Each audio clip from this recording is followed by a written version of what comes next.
My name is Mei Li Ku, and I'm a designer and an inventor. So some of the things I've designed have been at Apple, and now I design products for kids to use so that they can have an easier time in school. My other jobs include DJing and dancing.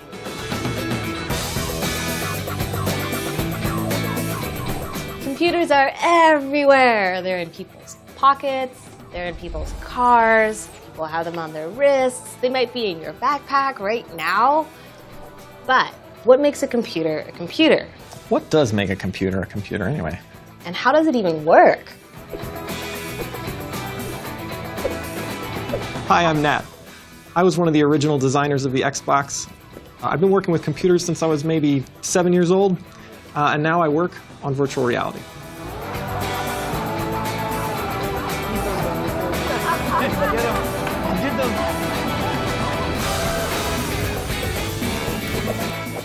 As humans, we've always built tools to help us solve problems. Tools like a wheelbarrow, a hammer, or a printing press, or a tractor trailer. All of these inventions helped us with manual work. Over time, people began to wonder if a machine could be designed and built to help us with the thinking work we do, like solving equations or tracking the stars in the sky. Rather than moving or manipulating physical things like dirt and stone, these machines would need to be designed to manipulate information. As the pioneers of computer science explored how to design a thinking machine, they realized that it had to perform 4 different tasks. It would need to take input, store information, process it, and then output the results.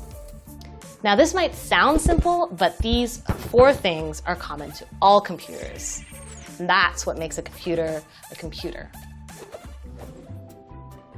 The earliest computers were made out of wood and metal, with mechanical levers and gears. By the 20th century, though, computers started using electrical components. These early computers were really large and really slow. A computer the size of a room might take hours just to do a basic math problem. These machines are things of gleaming, vari-colored metal and numerous flashing lights. Computers started out as basic calculators, which was already really awesome at the time, and they were only manipulating numbers back then.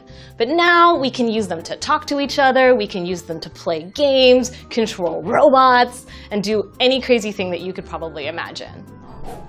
Modern computers look nothing like those clunky old machines, but they still do these same 4 things.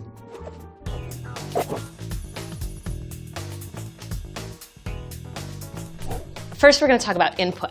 This is my favorite, because what input is the stuff that the world does, or that you do, that makes the computer do stuff. You can tell a computer what to do with the keyboard, you can tell them what to do with the mouse, the microphone, the camera, and now if you're wearing a computer on your wrist, it might listen to your heartbeat, or in your car, it might be listening to what the car is doing, and a touch screen can actually sense your finger, and it takes that as input on what it's doing.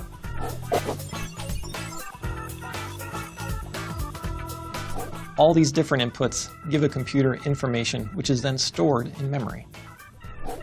A computer's processor takes information from memory, it manipulates it or changes it using an algorithm, which is just a series of commands, and then it sends the processed information back to be stored in memory again.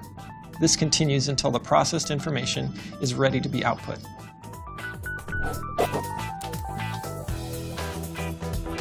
How a computer outputs information depends on what the computer is designed to do. A computer display can show text, photos, videos, or interactive games, even virtual reality. The output of a computer may even include signals to control a robot.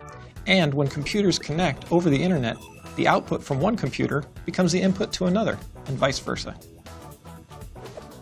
The computers we use today look really different from the earliest thinking machines. And who knows what the computers of tomorrow will be like. My hope is that you get to help decide what you want the computers of tomorrow to look like.